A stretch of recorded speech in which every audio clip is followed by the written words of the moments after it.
Well, here we are. Another video about HSR. But this one's a different one. It's actually praising them for once. Mostly because they got something right. It was Amphoreus. It was amazing. If you don't know, I've had like a whole catch-up marathon getting excited because I kept hearing everyone going, oh, 3.4's peak, 3.4's peak. And spoiler warning, it's pretty fucking peak. I mean, the story alone really carried it. Star Rail's problem, in my opinion, has always been, it's never been presented well. We know 3.0 with the Aglaia screen just there. It can happen with 3.1. 3.2, I will admit, was pretty boring. Just because it was Amphoreus and she's not really an exciting character. But 3.3. 3.3 is where things really started to change for the presentation. I would say there's going to be some spoilers, but you can just watch the VODs. They are, I'd say they're worth it, especially for the legendary crash out, and I think it was day 4, day 5. You'll know the one. That was due to Aglaia. Spoilers, Aglaia dying. It was not presented well at all. They literally like, here's a really important plot point. Let's get everyone else's reaction. But then after that, with the bosses, the stories, it was really good. It was really damn good. And 3.4 was, in fact, peak as all hell. For me, what constitutes a great story is it keeps you guessing constantly. And that was basically 3.4 in a nutshell. My theories, I still have some, but a lot of them got out the window. What I don't like is how, and I talk about this later on, which you'll see directly, immediately after the marathon's over. What I don't like about it was, I feel like some of the stakes aren't really there when they should be. Now, the great bamboozle, the great switch was, Phaidon isn't the Emanator who's set to bring destruction. For a time, I thought it was Lygus. It turns out, no, it's not that. And then Phaidon turns out is, I've had a lot of time to think about this as well. By a lot of time, I mean like 12 hours, a day maybe, whenever this comes out. What was really good was Phaidon turning out to be the missing code, for lack of better terms. Like the missing link into bringing Iron Tomb to kill an Ion. Sorry, not an Emanator. Well, you could do both. Emanator destructions are pretty fucking cool. It's just, there's a lot of twists, and they're presented really, really goddamn well. And I am hopeful for the future that HSR take what they've done in 3.4 and just keep implementing it. 3.3 really lacks of, they had some of the changes they promised. They only had some. We didn't have all of them. That's the only thing keeping 3.3 for me being better than 3.4. Because I love Hyacine. I can't lie, Hyacine's peak. But yeah, if you're looking forward to Amphoreus, I'd say wait for 3.5 when the rest of the changes get made. That way, it's not as long. Because they are still quite long. It's just you can skip out some of the longness. However, I will say, in 3.3 and 3.4, specifically those two, really engage with the story, because you miss out some really not key points, they are optional, but we have really good, and we add so much depth. And this is what Star Rail should have been from the get-go. So, Star Rail, please, for the love of all things that is holy, keep doing what you were doing in 3.4. Please. Anyway, like, comment, subscribe. Here's the rest of the thoughts, and I hope you stick around for more. Peace. Finally finished. Basically, we finished Amphoreus. Now, I have some big issues with it. Some somewhat glaring issues. And the main one being is, well, but let's just show you what I mean.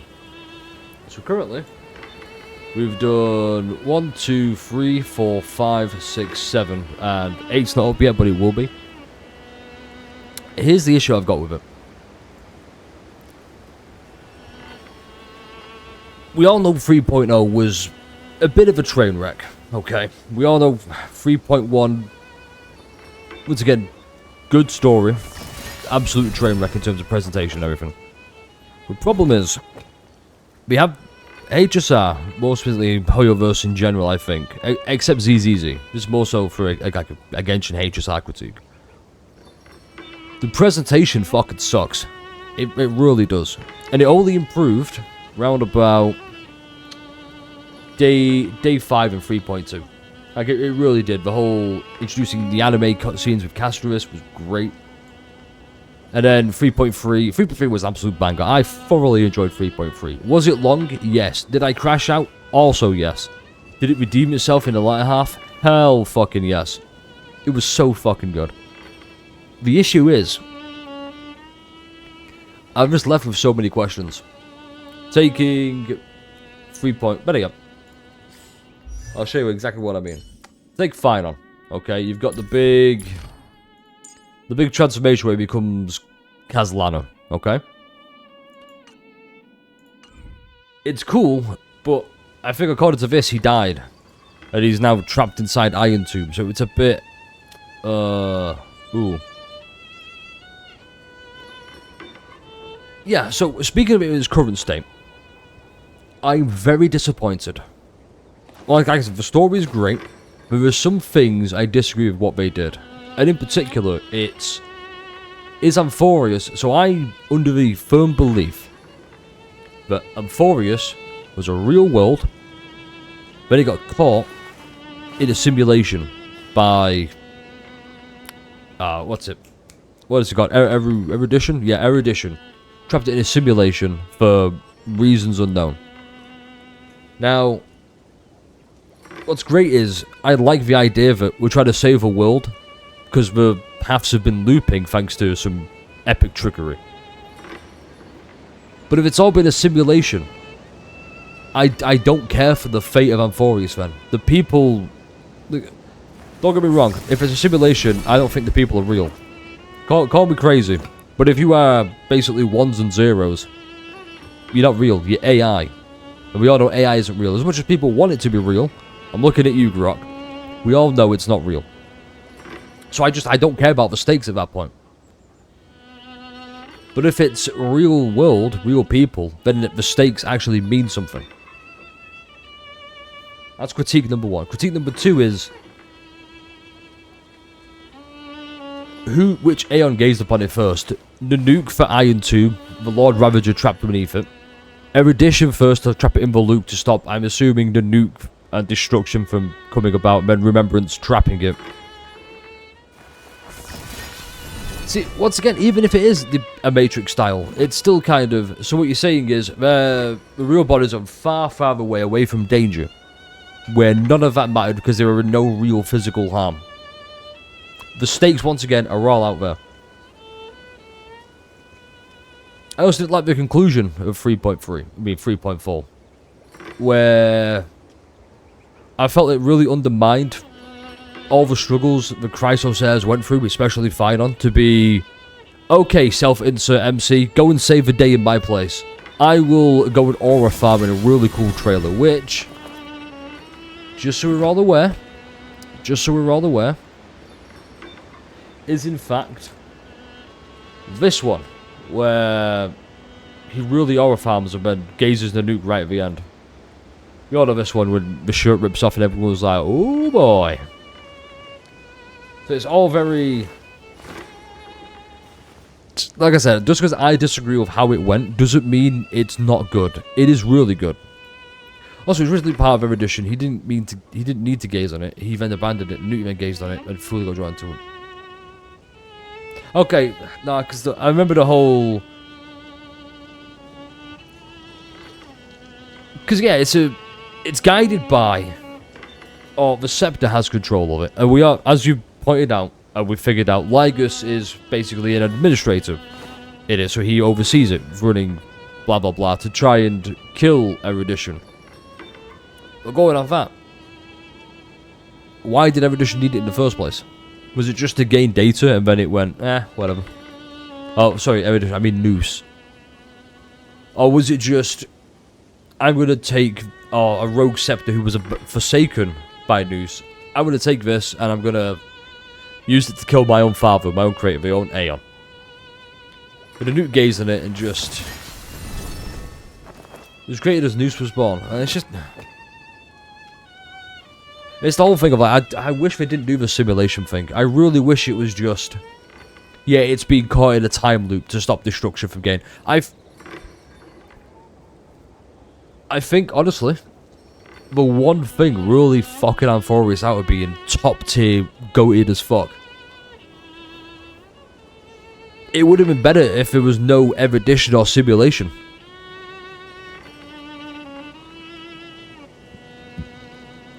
You say we don't know what role we're going to play. I know exactly what role they've played in 3.0 leading up to the conclusion of 3.4. Fucking nothing. Their whole role... They are basically the robot from Rick and Morty. It's like, what do I do? It's like, you pass butter. It's like, what do I do? You pass the core flames over to let the Trailblazer steal the show in the end. I'm just so disappointed in it. And like, it could have been way better than it was.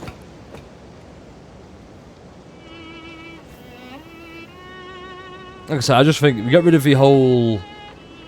Get rid of... Oh, it's a simulation. If you got rid of that and it's just... The nuke's using it to destroy... Fucking, I don't know, create a new Lord Ravager.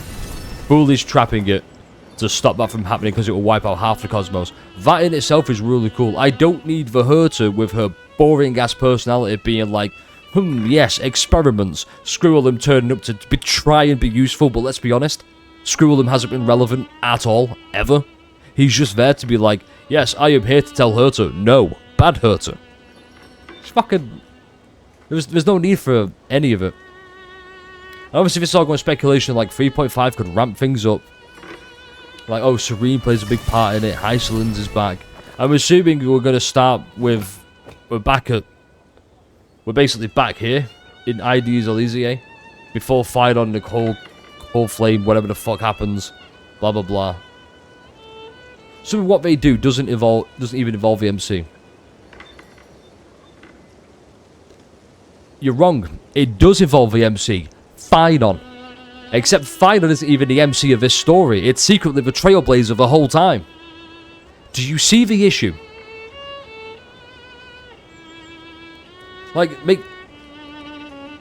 once again, Vike, sorry if I'm getting really heated here, but the goal shouldn't be to make the planet become a reality. It should just be a reality. Where the planet already existed. And then it starts looping to stop the... See what I mean? There's no need to have it be a simulation. I think it really ruins it. I really do. I think it really... It just takes away all the urgency because it's like, okay, that didn't work. Let's try a different program. So I don't care about the fate of Amphoreus because there's no stakes. There really is no stakes. I like... It's just one of those... People will disagree. People will agree. That's why I think. At the end of the day, it doesn't take away from the fact the story is fucking... For lack of better terms, fucking incredible. I really enjoyed it. I was really hooked in it. Hyacine, I didn't realise would become my favourite character in all of Amphoreus. I didn't realise that at the time. And that's because the writing and how it's gone has been absolutely amazing. It's just I dislike there's such a heavy emphasis on Phynon, the deliverer, the hero. And then it's just... Also, he's here to really save the day.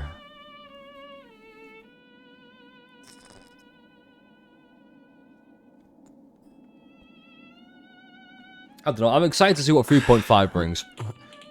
Don't let us distract from the fact I really fucking love Amphoreus. I think it's the best story they've done. Presentation notwithstanding, because we all know the presentation can be a bit... Admittedly, 3.4's presentation is such a spike. This is how every patch should be, by the way. Every single patch should be the same level as 3.3 in terms of presentation.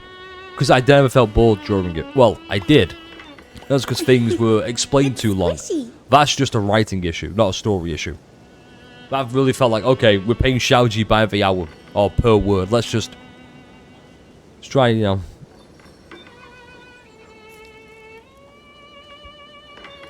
I realize how distracting this is, and just for a certain chatter, here we go. Here's Sparkle on screen for you. You know who you are.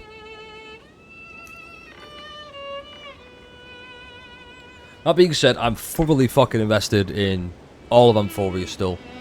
3.5.